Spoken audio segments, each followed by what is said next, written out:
plane vanished in the 1980s, leaving behind only a trail of unanswered questions. Unseen evidence, like weather patterns and radar data, are examined to uncover the chilling truth behind this aviation mystery. It was June 13, 1984, a normal summer day. The sun was high over the Atlantic Ocean, and everything seemed peaceful. Flight 508, a commercial passenger plane, was preparing for takeoff from Lisbon, Portugal. Its final destination was New York City. The plane, a mid-sized Boeing 727, had 127 people on board: families, tourists, business people, and crew members.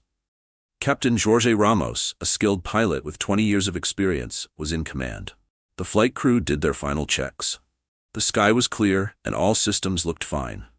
At exactly 9:04 a.m., Flight 508 lifted off the ground and soared into the sky. No one knew that this flight would vanish forever. At 10:17 a.m., air traffic control in the Azores Islands received a final transmission. Lisbon Control, this is Flight 508, approaching waypoint Alpha Bravo in 2 minutes.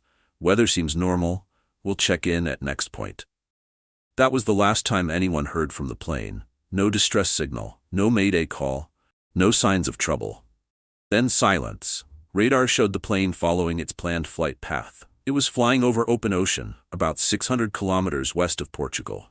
Suddenly, the dot representing Flight 508 vanished from the radar screen. Just like that. One moment it was there. The next, it was gone. Controllers tried to make radio contact.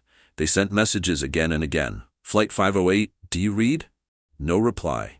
Nearby planes were asked to look for Flight 508. None of them saw anything. No smoke, no debris, just endless blue ocean. Within hours, a full search began. The Portuguese Air Force launched aircraft to scan the area. Ships were sent from both Portugal and the United States. For days they searched. Helicopters hovered low. Sonar scans were done. Planes flew grid patterns. Rescue boats moved across waves. But they found nothing. Not a single piece of wreckage. No life jackets, no suitcases, no bodies, nothing. It was as if Flight 508 had been swallowed by the sky. Families of passengers were heartbroken. News channels around the world showed crying mothers, fathers, and children, waiting at airports for loved ones who never came. Aviation experts were stunned. Planes do not just disappear. Even if it crashed into the ocean, some floating parts should have been found. Seat cushions, doors, clothing. But with Flight 508, there was nothing. It was a ghost plane. Theories began to float. Some said it was hijacked and taken to a secret place. Others believed there was a mid-air explosion. A few even suggested something supernatural. The government launched a full investigation, but with no evidence, no black box, and no survivors, they had no answers. The official statement read, Flight 508 presumed lost at sea, cause unknown. For the families of those on board, this was the beginning of a long nightmare. With no bodies to bury, they held empty funerals. Some refused to believe their loved ones were dead. My husband was on that plane, said Rosa Mendes, whose spouse, Luis, was on board. But I never got to say goodbye. How can I believe he's gone when I have no proof? Every year on June 13th, people gathered at a memorial wall near Lisbon Airport. They lit candles and laid flowers beneath a bronze plaque with the names of the missing. Hope slowly faded, but the pain never left. By 1987, 3 years after the disappearance, the search was officially called off. The ocean had kept its secret. Flight 508 joined a list of famous aviation mysteries, like Amelia Earhart, and later Malaysia Airlines Flight 370. It became a ghost story, whispered in airports and among airline workers. But in 2023, nearly 4 decades later, something changed. A researcher named Dr. Lena Carvalho, working at an old military weather station, discovered some forgotten data logs. The data revealed strange weather patterns, ones not shared with the original investigators. Along with this, old radar files were found in dusty boxes inside a forgotten control room. And what they showed would change everything. Almost 40 years had passed since Flight 508 vanished. In 2023, Dr. Lena Carvalho, a quiet but brilliant researcher in Portugal, was working on a small project about old weather patterns. She worked in a forgotten room of an abandoned military station in Beja. Most people didn't even know the building still had data files inside. But Lena had a deep interest in weather history, and even more in unsolved mysteries. One day, She opened a rusty metal drawer. Inside were dozens of old magnetic tapes and paper files, labeled by date. Her eyes stopped when she saw one label: June 13, 1984, North Atlantic Surveillance. Her heart skipped a beat. That was the exact day Flight 508 disappeared. Lena stayed up all night. She connected an old tape machine to her laptop and began converting the weather logs into readable formats. The tapes were old, but still worked. Line by line, data loaded on her screen: air pressure, wind speeds, temperatures, and radar signals from the Atlantic Ocean. Then she saw something strange. Around the time Flight 508 vanished, the weather records showed extreme turbulence in a narrow stretch of the ocean. Turbulence that was never reported or logged in the official investigation. The readings were terrifying. Winds shifted suddenly, reaching speeds above 300 kilometers per hour. Something almost impossible in that region. Radar echoes showed huge temperature shifts in the air, like sudden cold pockets surrounded by intense heat. Some parts showed electrical interference strong enough to jam signals. This storm wasn't natural, Lena whispered to herself. The very next morning, Lena returned to the base's archive room. In another box, buried under maps and files, she found more tapes. This time marked Radar, Civilian Aircraft Tracking, June 1984. Carefully, she played the radar footage on a government reader. For the first time in 4 decades, Lena watched the exact flight path of Flight 508. At first, everything looked normal. The plane left Lisbon, headed west, and moved steadily toward the U.S. Then something strange happened. Just before it vanished, the plane took a sharp turn, not shown in the original flight plan. It moved south, slowed down slightly, then suddenly accelerated, making a steep climb, before disappearing off the radar completely. That turn had never been reported. Lena double-checked. It wasn't an error. The radar clearly showed the plane turning, almost like it was trying to avoid something. But avoid what? She looked again at the weather logs. The storm patterns matched the radar change. The sudden turbulence was in the same spot where the plane made the sharp turn. Lena gathered all her evidence. The radar map, the strange weather data, the missing storm report. She knew she had discovered something big. She contacted Dr. Manuel Esteves, a retired air crash investigator who had worked on Flight 508's original case. At first, Dr. Esteves was doubtful. "We searched everything. There was no evidence," he said.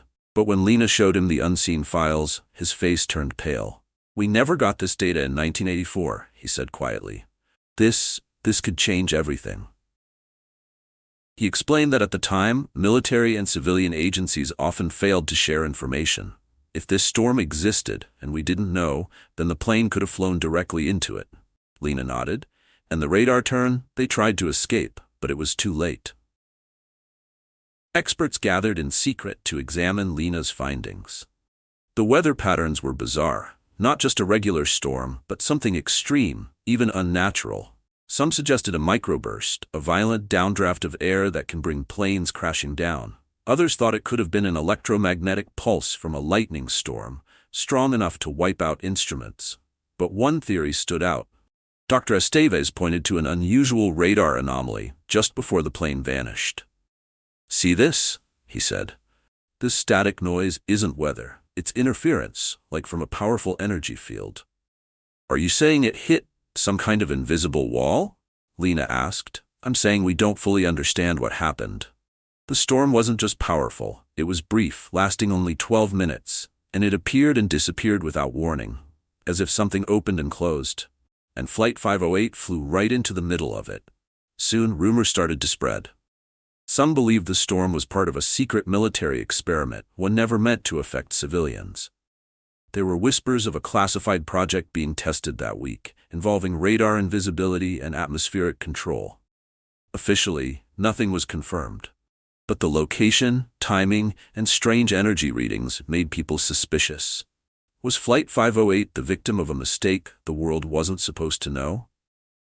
When Lena requested more records, the military denied access. Some files were marked top secret, sealed until 2084. Why would information about a missing passenger plane be hidden for 100 years? The answer, it seemed, was buried under layers of secrets. But Lena had seen too much to walk away now. She made one promise to herself: "I will find the truth." no matter who tries to stop me. After uncovering the secret weather files and strange radar data, Dr. Lena Carvalho knew one thing. Flight 508 didn't just vanish. Something had happened that day. But what exactly? To find answers, Lena met with aviation experts, weather scientists, and even former military officers. Each had their own theory. Some were grounded in science, others were full of mystery, but all were terrifying in their own way. The first theory was the most basic. Maybe the plane simply broke apart in midair. It could have been metal fatigue, said engineer Thomas Frey, a retired aircraft mechanic. If a piece of the plane gave out, like the tail or a wing, it could crash fast, leaving no time for a distress call. But Lena showed him the radar data. Wouldn't the plane fall straight down? She asked. This one turned. It climbed, then vanished. Frey frowned. You're right. If it was a break, the movement would have been wild. But this looks controlled, like the pilot was trying something. Mechanical failure didn't explain everything. It felt too simple. Another idea was hijacking. Back in the 1980s, airplane hijackings were more common than people realize. Some groups took planes to make political statements. Others wanted to escape or cause fear. What if someone took control of the plane? Asked Professor Elisa Brandt, an expert in aviation security. They could have changed the flight path and landed somewhere remote. Lena looked unsure. Then why didn't they ask for ransom? Or make demands? Professor Brandt sighed. Good point. And if they landed, where are the passengers now? There had never been a single message from anyone on board. No secret calls, no claims. And how could someone land a large plane without being seen by satellites or local radar? It didn't add up. A darker idea soon came forward. What if the pilot decided to crash the plane on purpose?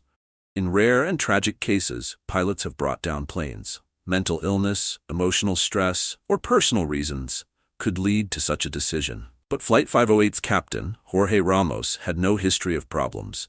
He was healthy, well-respected, and had 2 young children. No suicide note was found. And again, why the sharp turn?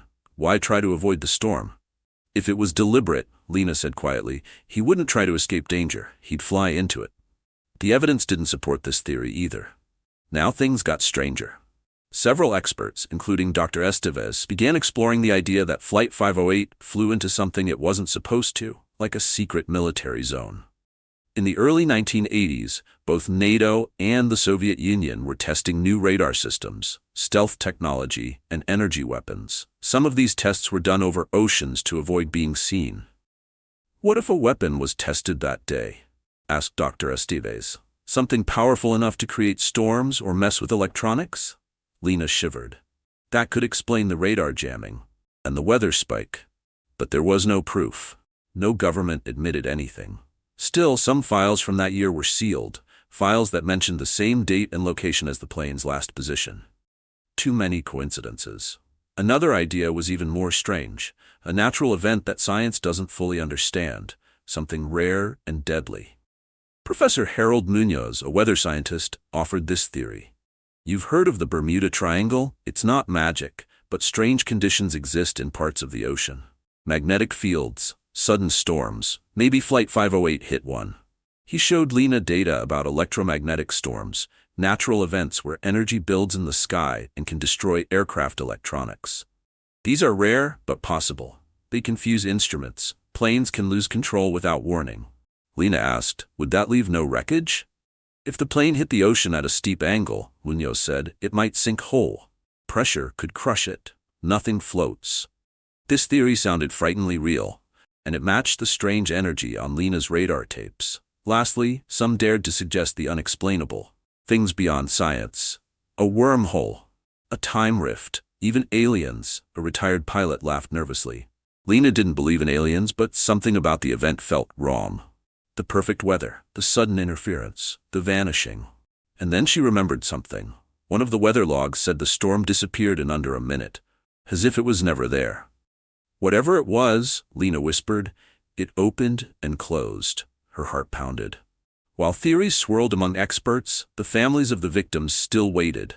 Many had died without answers, but some were still alive, and they wanted justice.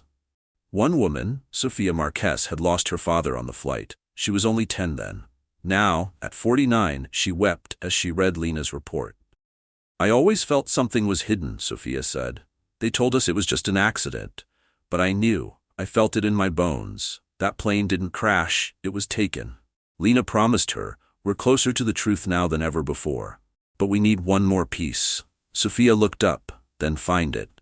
And so Lena made a decision. She would go to the place where Flight 508 vanished, the exact coordinates over the Atlantic. There, she hoped to find the last missing clue. A clue that might reveal what really happened and why. The wind howled as the research vessel Mar Azul sailed across the vast Atlantic. On board stood Dr. Lena Carvalho, holding tight to the rail. The cold spray of the ocean hit her face as the ship approached the exact coordinates where Flight 508 disappeared in 1984. This was it. The place where 127 people vanished without a trace. Lena had spent months gathering unseen files, radar data, secret weather logs, and expert theories. But none of it gave her full peace. She needed to stand here, above the sea that had swallowed Flight 508, to feel it for herself. This was more than science now. It was about truth, justice, and closure. Lena wasn't alone. Alongside her were Captain Duarte, a former Navy sailor who had once searched for Flight 508 in the 80s. Sofia Marquez, daughter of a missing passenger. Dr. Esteves, the retired crash investigator who had become Lena's mentor. A small crew of sonar experts and divers. As they reached the site, the captain announced, we're above the last known position. Lena looked at her watch. It was 10:17 a.m., the exact time the plane had last spoken to air traffic control all those years ago. Everyone fell silent. Using advanced sonar equipment, the team began scanning the ocean floor. The sea here was deep, more than 3,000 meters. Even with modern tech, it would take hours to search every corner. As the machine hummed, Sophia stood beside Lena. Do you think we'll find it? She asked softly. Lena hesitated. I don't know, but if we don't try, we'll never know. 3 hours passed. Nothing. Then the sonar operator shouted, I've got something. Metallic signature, unusual shape, 800 meters northeast. Everyone rushed to the screens. The blurry outline showed a large object. Not a rock, not a shipwreck. It looked like part of a plane. The divers prepared quickly, descending in a small submersible. Cameras showed twisted metal, burnt fragments, and what looked like an airline seatbelt still buckled. The logo on a piece of metal read, LPA, Lisboa Portuguese Airlines. Lena gasped, it's them. They had found the remains of Flight 508. As the divers explored more, something stood out. The damage to the plane wasn't consistent with a normal crash. Parts were melted, not torn. The wiring was blackened, as if something had caused a massive electrical burst. One of the engineers whispered, this looks like an EMP hit. Electromagnetic pulse, sudden, strong, and deadly for electronics. Dr. Esteves nodded. That explains why there was no distress call. Their systems may have died in a second. The black box, the plane's voice recorder, was located beneath layers of sand. Amazingly, it was still intact.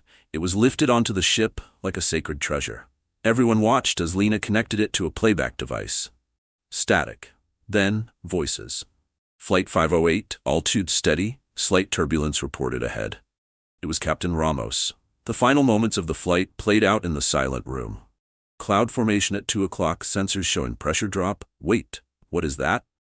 Control systems unresponsive. Electrical error, trying to climb above it, then screaming. Sudden loud noise, alarms, a strange buzzing sound. Then, silence. Everyone froze. Tears rolled down Sophia's face. For the first time she heard her father's last moments. He tried to save them, she whispered. He fought to the end. Lena felt a chill down her spine. The buzz in the recording wasn't mechanical. It was unnatural, like energy ripping through the air. Dr. Esteves played it again, slowed down. The sound didn't match any known engine or storm. I've heard this before, he said, in a classified file. Military test failures. Energy spikes during field distortion experiments. Lena's eyes widened. You think the plane flew into something man-made? Or something not yet understood, he said. But someone knows more than they admitted. That night, Lena stood on deck, staring into the Black Sea. The stars reflected in the waves. It was quiet. Too quiet. Suddenly, a strange flicker appeared on the ship's radar. What's that? The captain asked. A glowing circle, faint, pulsing. It appeared for only 30 seconds, then vanished. No one had touched the equipment. There were no storms nearby. Lena recorded everything. Just like 1984, she whispered, it came and went. Was this the same phenomenon that took Flight 508? Was it returning? No one had answers, but everyone knew one thing. This place still held secrets. Back in Lisbon, Lena held a press conference. She showed the radar data, the wreckage, the audio recordings, the electromagnetic damage. We have uncovered what was long hidden, she said. Flight 508 was not lost in a simple crash. It faced something unknown, and possibly something no one wanted us to find. The world reacted with shock. Families cried, scientists argued. The government stayed silent. Some people called her a hero, others called it a hoax, but the evidence was undeniable. Flight 508's mystery was now out in the open, and yet questions remained. What was the source of the energy field? Why was the storm not reported? And who sealed the most important files until 2084? Lena wasn't done yet. 1 year after the discovery of Flight 508's wreckage, the world had changed. The story had made headlines around the globe. Plane missing for 40 years found at bottom of Atlantic. Truth finally revealed. Documentaries were made. News programs covered every detail. People who had never heard of Flight 508 now knew the name. But while the media buzz faded, the real impact stayed behind. Deep, quiet, and personal, especially for the families, and for Lena. After the press conference, Lena received both praise and threats. Some called her brave. Others, especially anonymous voices online, warned her to stay quiet. The military never responded to her findings. The sealed files remained locked. Officials refused interviews. When Lena applied for access to the restricted documents marked 2084, her request was denied. Again. Still, the evidence she uncovered had shaken the silence. Many now believe that Flight 508 encountered a man-made or experimental atmospheric weapon, or at least some form of technology the public wasn't supposed to know about. What were they testing out there? She asked Dr. Esteves one evening. And how many others have disappeared without a trace? Dr. Esteves stared at his tea. More than you want to know, but few ever get this close to the truth. Lena knew she could only go so far, but even partial truth had power, and it had changed lives. For people like Sofia Marquez, closure finally came. She held a real funeral for her father, using a piece of his torn briefcase recovered from the wreck. As she laid it in the ground, she whispered, "You weren't crazy. You didn't crash. You were brave. You fought." Dozens of other families gathered near Lisbon Airport, where the memorial wall had stood empty for 40 years. This time, new names were added. Photos, flowers, and for the first time, answers.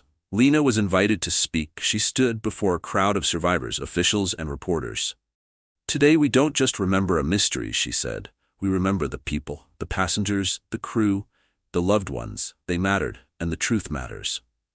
Many cried, some cheered, but all felt something shift. The silence was finally broken. Lena's discovery sparked a wave of changes in aviation. New oceanic flight paths were reviewed and rerouted. A deep-sea satellite radar system was launched to track aircraft in remote regions.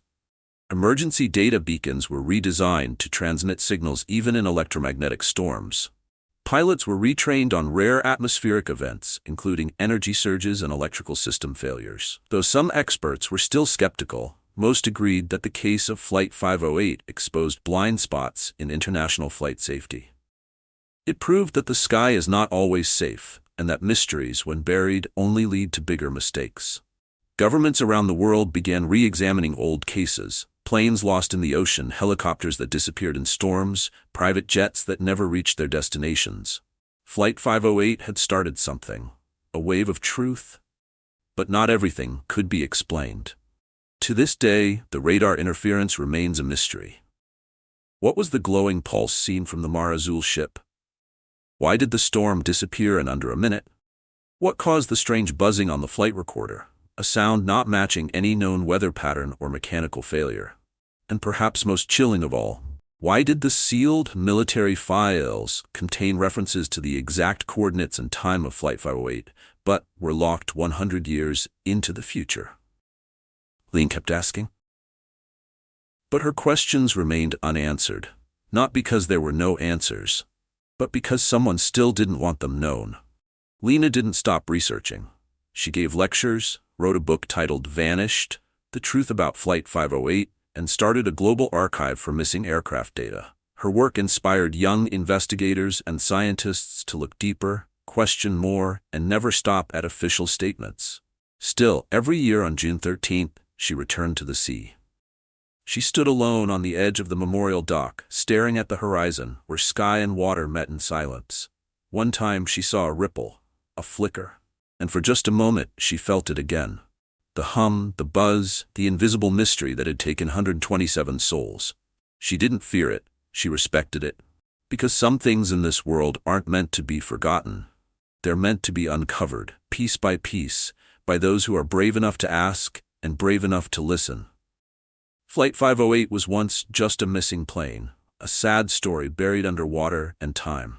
Now it is a symbol of truth fighting through silence, of science seeking justice, of families refusing to let go, of one woman's courage to chase the impossible. And as long as the skies are traveled, its story will remain, a quiet voice whispering to every plane that passes above that forgotten part of the Atlantic, "Don't forget us. We were here. We mattered."